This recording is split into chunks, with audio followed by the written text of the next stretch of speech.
ಸದನ ನಡೆದು ಚರ್ಚೆ ಮಾಡಿದರೆ ನಾವು ಅದನ್ನೆಲ್ಲ ಮಂಡಿಸ್ತೀವಿ ಅಂತ ನಾವು ಪದೇ ಪದೇ ಹೇಳಕತ್ತೀವಿ. ನಮ್ಮ ಸದನ ನಡೆಸೋಕ್ಕೆ ಬಿಡವಲ್ರು. ಸದನ ನಡೆಸಬೇಕು ಅಂತ ಹೇಳಿದ್ರೆ ಬಂದು ಅಡ್ಡಿ ಮಾಡಿ ಆತಂಕ ಮಾಡಿ ಬಾವಿಗಿಳಿದು ಘೋಷಣೆ ಕೂಗಿ ಇದನ್ನು ಮಾಡ್ತಿದ್ದಾರೆ. ಒಬ್ಬ ವ್ಯಕ್ತಿ ಮುಖ್ಯನೋ ಅಥವಾ ಈ ರಾಜ್ಯದ ನೊಂದು ಜನ ರೈತರು ಕಷ್ಟದಲ್ಲಿದ್ದವರು ಮುಖ್ಯನೋ ಅನ್ನೋದು BJPಗೆ ಒಂದು ಕಾಮನ್ ಸೆನ್ಸ್ ಇಲ್ಲ.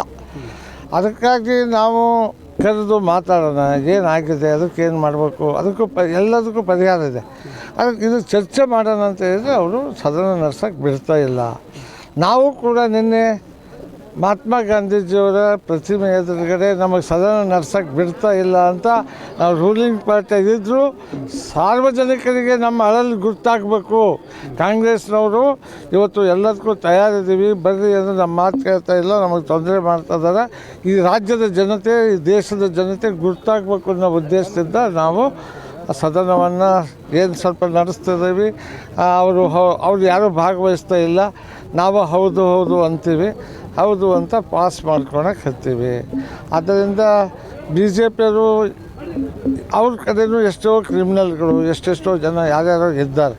ಅದು ಕೇಂದ್ರದಲ್ಲಿಯೂ ಇದ್ದಾರೆ. ಏನೇನು ಹಿಂದೆಲ್ಲ ಏನೇನು ಹಗರಣಗಳು ಆಗಿದ್ದು ಅವ್ರ ಕಾಲದಾಗೂ ಆಗಿದ್ದವು ಅದನ್ನು ಸರಿಪಡಿಸಿ ಮಾತಾಡಿ ಏನು ಅದಕ್ಕೆ ಪರಿಹಾರ ನೋಡ್ಕೋಬೋದು ಅನ್ನೋದನ್ನು ಮಾತಾಡಿದ್ರೆ ಸರಿ ಆಗ್ಬೋದು. ಸಿದ್ದರಾಮಯ್ಯನವರು ಸಚಿವ ಸಂಪುಟದಲ್ಲಿ ತೆಗೆದು ಹಾಕಿದ್ರು ನಾಗೇಂದ್ರ ಅವರು, ಈಗ ಮತ್ತೆ ತೊಗೊಂಡಿದ್ದಾರೆ. ಯಾಕೆ? ಆಮೇಲೆ ಆ ದುಡ್ಡು ರಾಹುಲ್ ಗಾಂಧಿ ಅವ್ರ ಮನೆಗೆ ಹೋಯ್ತಾ ಅನ್ನುವಂಥ ನಿಟ್ಟಿನಲ್ಲಿ ಹೋರಾಟವನ್ನು ಕೂಡ ಮಾಡಿ ಇದ್ರ ಬಗ್ಗೆ ಇಲ್ಲ, ಅದಕ್ಕೆ ವಿಷಯ ಬೇರೆ.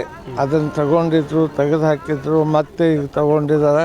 ಯಾಕೆ ತೊಗೊಂಡಿದ್ದೀರಿ ಅನ್ನೋದಕ್ಕೆ ಕಾರಣಗಳು ಇರಬೇಕು. ಕಾರಣಗಳು ಇಲ್ಲದೇ ಅವ್ರಿಗೆ ತೆಗೆದಿದ್ರು. ಮಾಡಿದಾರೆ ಬೇರೆ, ನೋಡಿದಾರೆ ಬೇರೆ.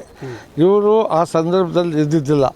ಆ ಸಂದರ್ಭದಲ್ಲಿ ಇದ್ದಾಗ ಅಧಿಕಾರಿಗಳು ಕೂಡ ಆತ್ಮಹತ್ಯೆ ಮಾಡಿಕೊಂಡು ಏನೇನಾಗಿದ್ದಾರೆ, ಆವಾಗ ಅವ್ರ ಮಂತ್ರಿನೂ ಆಗಿದ್ದಿಲ್ಲ. ಅದಕ್ಕಿಂತ ಪೂರ್ವದಲ್ಲಿ ನಡೆದಿದ್ದು ಅನ್ನೋದಕ್ಕೆ ಅವರು ಸಮಜಾಯಿಸಿ ಹೇಳ್ತಾ ಇದ್ದಾರೆ. ಅದಕ್ಕೆ ಬೇರೆ, ಅದಕ್ಕೆ ಕೇಳಬೇಕಲ್ಲ.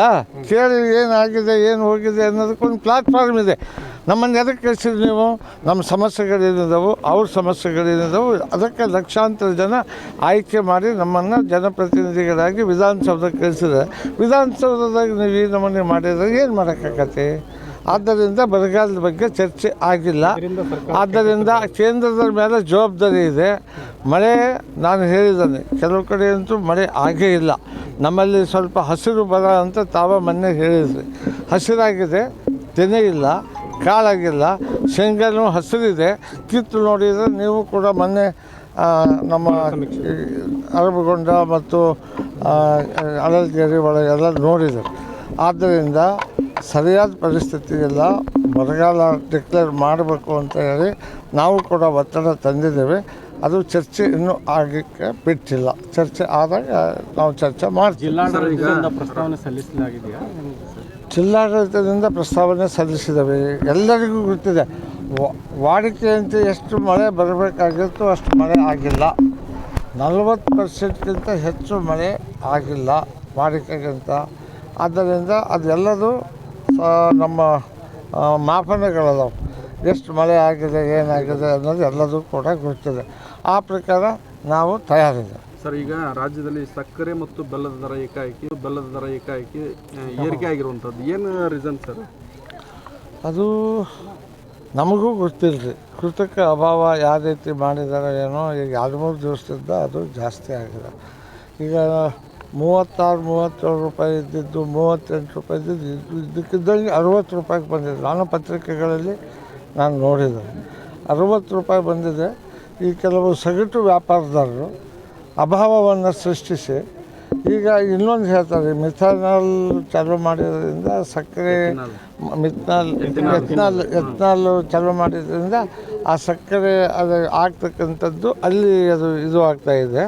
ಆದ್ದರಿಂದ ಕೃತಕ ಅಭಾವ ಜಾಸ್ತಿ ಆಗಿದೆ ಅಂಥೇಳಿ ಕೇಂದ್ರ ಸರ್ಕಾರದ ಕೈಯಲ್ಲಿ ಇದೆ. ಅದು ನಮ್ಮ ಕೈಯಾಗಿ ಏನಿಲ್ಲ. ಅವ್ರು ಎಷ್ಟು ತೊಗೋಬೇಕು, ಏನು ಮಾಡಬೇಕು ಅನ್ನೋದು ಕೂಡ. ಅದಕ್ಕಾಗಿಯೂ ಕೆಲವು ಭಾಳ ಫ್ಯಾಕ್ಟ್ರಿಗಳು ಹುಟ್ಕೊಂಡ್ಬಿಟ್ಟವು. ಅದಕ್ಕೆ ಈ ಹಳೆ ಅಕ್ಕಿ ಮತ್ತು ಗೋವಿನ ಜೋಳ ಅದರಿಂದ ಅದನ್ನು ತಯಾರು ಮಾಡ್ತೀವಿ ಅಂತ ಇದು ಇದೆ. ಆದರೆ ಕಬ್ಬು ಕೂಡ ಈಗ ರೇಟ್ ಕಡಿಮೆ ಆಗಿದ್ದಕ್ಕೆ ಇದ್ದಕ್ಕಿದ್ದಂಗೆ ಕಂಪನಿ ಮಾಲೀಕರು ಎಥನಾಲ್ ಕಡೆ ಗಮನ ಇದನ್ನು ಮಾಡಿಬಿಟ್ಟಾರೆ. ಅದರಿಂದನೂ ಒಂದು ಅಭಾವ ಆಗಿದೆ. ಅದಕ್ಕೆ ನಾವೆಲ್ಲ ಸ್ಟ್ರಿಕ್ಟ್ ಇನ್ಸ್ಟ್ರಕ್ಷನ್ ಕೊಟ್ಟಿದ್ದೀನಿ. ಎಲ್ಲೆಲ್ಲಿ ಗೋಡೌನ್ಗಳ ಮೇಲೆ ಇದನ್ನು ಮಾಡಿರಿ, ಏನೋ ಜಪ್ತಿ ಮಾಡಿ ಅವನ್ನೆಲ್ಲ ಈಗೇನು ಕೃತಕ ಗೊಬ್ಬರನೂ ಮಾಡೋ ಮುಂದೆ ಏನೇನು ಮಾಡ್ತಾರೆ ಅದನ್ನು ಅಭಾವ ಮಾಡ್ತಾರೆ. ಆ ಸೃಷ್ಟಿ ಆಗಿದೆ. ಅದಕ್ಕೆಲ್ಲ ಅಧಿಕಾರಿಗಳಿಗೆ ಹೇಳಿದ್ದೀನಿ, ಅದನ್ನು ಆದಷ್ಟು ಬೇಗನೆ ಅದನ್ನು ಸರಿ ಮಾಡಲಿಕ್ಕೆ ಪ್ರಯತ್ನ ಮಾಡಿ.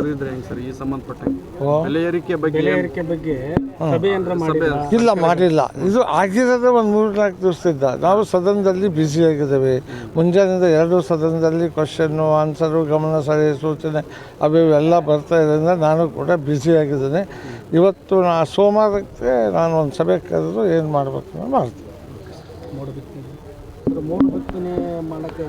ಮೋಡ ಬಿತ್ತನೆ ಮಾಡೋಕ್ಕೆ ನಮ್ಮ ಹಿಂದಿನ ಮಂತ್ರಿಗಳು ರಾಮಲಿಂಗಾರೆಡ್ಡಿ ಅವರಿದ್ದಾಗ ಭಾಳ ಪ್ರಯತ್ನ ಮಾಡಿದ್ರು. ಈಗೂ ಕೂಡ ಮೋಡ ಇರಬೇಕು. ಮೋಡ ಇದ್ದಾಗ ಮಾತ್ರ ಮಾಡಲಿಕ್ಕೆ ಬರ್ತೈತೆ. ಅದಕ್ಕೆ ಕೆಲವು ಕಂಡೀಷನ್ಗಳಿದಾವೆ, ಹೇಗಿರಬೇಕು ಇದನ್ನು ಅಂತ ಅದನ್ನೆಲ್ಲ ನೋಡಿ ಮಾಡಲಿಕ್ಕೆ ಪ್ರಯತ್ನ ಮಾಡ್ತಾರೆ. ಸರ್, ಹಿಂದೂಗಳ ಮೇಲೆ ಪದೇ ಪದೇ ಹಲ್ಲೆ ಆಗ್ತಾ ಇರೋದು, ಹಿಂದೂ ದೇವಸ್ಥಾನಗಳಲ್ಲಿ ಅಪವಿತ್ರಗೊಳಿಸೋದು, ಜಿಲ್ಲೆಯಲ್ಲಿ ಕಾಮನಗಿರಿ ರಟ್ಟೆಹಳ್ಳಿದಾಗಿರ್ಬೋದು, ಈ ಕಡೆ ನೆರೆಗಲ್ದಾಗಿರ್ಬೋದು, ಈಗ ನಿನ್ನೆ ಸಿಗ್ಗಾಂವಲ್ಲಿ ಆಂಜನೇಯ ದೇವಸ್ಥಾನದಲ್ಲಿ ಮೂತ್ರ ವಿಸರ್ಜನೆ ಮಾಡಿದ್ದಾರೆ ಮುಸ್ಲಿಂ ಯುವಕ. ಇದ್ರ ಬಗ್ಗೆ ಕಾನೂನು ಸುವ್ಯವಸ್ಥೆ ಹದಗೆಡ್ತಾ ಜಿಲ್ಲೆಯಲ್ಲಿ ಅನ್ನುವಂಥ ಪ್ರಶ್ನೆ ಮಾಡಿದೆ.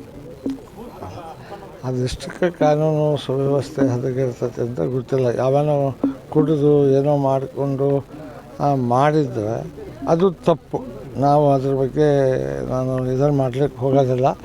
ನಾನು SP ಅವ್ರ ಜೊತೆ ಮಾತಾಡಿದ್ದೀನಿ, ಸಂಬಂಧಪಟ್ಟಂಥ ಪೊಲೀಸ್ ಅಧಿಕಾರಿಗಳ ಜೊತೆ ಚರ್ಚೆ ಮಾಡಿದ್ದೇನೆ.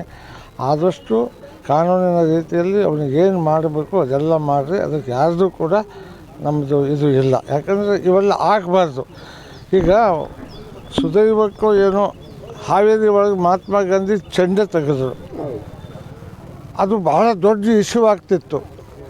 ಆದರೆ ಅವನು ಯಾವನ ಹುಚ್ಚ ಹಂಗೆ ಮಾಡಿದಾನ ಅಂತ ಹೇಳಿ ಮಾನಸಿಕತೆ ಇದು ಅದನ್ನು ಅಂತ ಹಾಸ್ಪಿಟ್ಲಿಗೆ ಹೋಗಿ ಜಡ್ಜ್ ಹತ್ರ ಕೊಟ್ಟು ಅಂಥವನ್ನು ಕೂಡ ಜೈಲಿಗೆ ಹಾಕ್ಸಿದ್ರು. ಇವನು ಯಾವನು ಮಾಡಿದಾನ ಅವನ ಮೇಲೆ ಏನು ಕ್ರಮ ಕಾನೂನಿನಲ್ಲಿ ತೊಗೊಳಕ್ಕೆ ಏನು ಕಠಿಣ ಕ್ರಮ ಅದಾವೋ ಅವನ್ನೆಲ್ಲವನ್ನು ಮಾಡಲಿ ಅಂತ ನಾನು ಈಗಾಗಲೇ ಪೊಲೀಸರಿಗೆ ನಾವು ಆದೇಶ ಕೊಟ್ಟಿದ್ದೇನೆ. ಹಾಗಾಗಿ ನಾವು ಅದಕ್ಕೆ ಯಾರೂ ಇದು ಇಲ್ಲ. ಮತ್ತು ಅಲ್ಲಿ ಸಂಬಂಧಿಸಿದಂಥ ಶಾಸಕರು ಕೂಡ ಅವರು ಹೇಳಿದ್ದಾರೆ, ಏನು ಮಾಡೋಕ್ಕೆ ಬರ್ತೈತೆ ಅದು ಮಾಡಿರಿ, ನಾವು ಯಾರೂ ಇದು ಇಲ್ಲ. ಒಬ್ಬನ ಯಾವನಾರ ಮಾಡಿದ್ದಕ್ಕೆ ಯಾವನಾರ ಏನಾರು ತಪ್ಪು ಮಾಡಿದರೆ ಇಡೀ ಸಮುದಾಯ ಕೆಟ್ಟ ಹೆಸರು ಬರ್ತದೆ. ಆದ್ದರಿಂದ ಕಾನೂನು ಪ್ರಕಾರ ಕ್ರಮ ಹೇಳಿದ್ರು. ಕಾಂಗ್ರೆಸ್ ಶಾಸಕರು ಕುಮ್ಮಕ್ಕಿನಿಂದನೇ ನಡೀತಾ ಇದೆ ನೋಡಿರಿ. ಇದು ಯಾರು ಕುಮ್ಮಕ್ಕೆ ಮಾಡೋಕ್ಕೆ ಸಾಧ್ಯನ? ಯಾರು ಹೇಳ್ಬೋದ? ಇವೆಲ್ಲ ಅನ್ನ ಉಣ್ಣೋದು ಯಾರು ಯೋಚನೆ ಮಾಡಬಾರ್ದು. ಇದನ್ನು ಇವೆಲ್ಲವೂ ಸುಮ್ಮನೆ ಊಹಾಪೋಹಗಳು. ಏನೋ ಸುಮ್ಮನೆ ಕಾಂಗ್ರೆಸ್ಸು BJP ಅಂತ ಮಾಡಿ ಇವನ್ನೆಲ್ಲ ಮಾಡಿಸ್ಲಿಕ್ಕೆ ಇದನ್ನು ಮಾಡ್ತಾರೆ. ನಾನಂತೂ ಖಂಡಿತವಾಗಿ ಯಾವನ್ ತಪ್ಪು ಮಾಡಿದಾನೆ ಅವನಿಗೆ ಶಿಕ್ಷೆ ಆಗಬೇಕು ಅಂತಂದ್ರಲ್ಲಿ ನಾನು ಒಬ್ಬ. ಈದ್ ಮಿಲಾದ್ ದಿವಸ ಸಿಗ್ಗಾಂವ್ ಬಂದ್ ಮಾಡ್ತೀವಿ ಅಂತೇಳಿ ಕರೆ ಕೊಟ್ಟಿದ್ದಾರೆ ಆಡಳಿತ ಮಂಡಳಿ. ಅದೇನಪ್ಪ ನನಗೆ ಗೊತ್ತಿಲ್ಲ. ಈಗ ಈ ದೇಶದ ಸಂವಿಧಾನ ಎಲ್ಲರೂ ಮಹಾತ್ಮ ಗಾಂಧಿ ಹೇಳಿ ಹೋಗ್ಯಾರ. ಏನಾದ್ರು ಅನ್ಯಾಯ ಆದಾಗ ಸತ್ಯಾಗ್ರಹ ಮಾಡಿರಿ, ಸ್ಟ್ರೈಕ್ ಮಾಡಿರಿ ಅಂತ ಹೇಳಿದ್ದಾರೆ. ಅದಕ್ಕೆ ನಾನೇನು ಹೇಳೋಕ್ಕಾಗತ್ತೆ? ಅದು ಒಬ್ಬ ಸಾಮಾನ್ಯ ವ್ಯಕ್ತಿಯಿಂದ ಇದ್ರ ಹಿಂದೆ ಯಾರೋ ಇದು ಕುಮ್ಮಕ್ಕೈತಿ, ಅದನ್ನು ಮಾಡೋದ್ರಿಂದ ಇದು ಐತಿ ಅಂತ ಇದ್ರೆ ನಾವೆಲ್ಲ ಯೋಚನೆ ಮಾಡಬೇಕು. ಯಾವನು ಒಬ್ಬನು ತಪ್ಪು ಮಾಡಿದರೆ ಊರು ಬಂದ್ ಮಾಡೋದು, ಊರಾಗ ಅಹಿತಕರ ಘಟನೆಗಳು ನಡಿಬಾರ್ದು. ಇವನು ಯಾರು ಮಾಡಿದ್ದಾರೆ ಅದಕ್ಕೆ ನಾವು ಸಪೋರ್ಟ್ ಮಾಡಿದ್ರೆ ನಮಗೆ ಹೇಳಿ. ನಾವು ಅದಕ್ಕೆ ವಿರುದ್ಧವಾಗಿ ಅವ್ನಿಗೆ ಏನು ಮಾಡಬೇಕು ಮಾಡಿದ್ದಾರೆ. ಆಲ್ರೆಡಿ ಅವನಿಗೆ ಜೈಲಿಗೆ ಹಾಕಿದ್ದಾರೆ, ಕಸ್ಟಡಿ ಕೊಟ್ಟಿದ್ದಾರೆ. ಮುಂದೆ ಜಡ್ಜ್ಗಳು ಏನು ತೀರ್ಮಾನ ಕೊಡ್ತಾರೆ ಅದಕ್ಕೆಲ್ಲರೂ ಒಪ್ಪಬೇಕು. ಓಕೆ.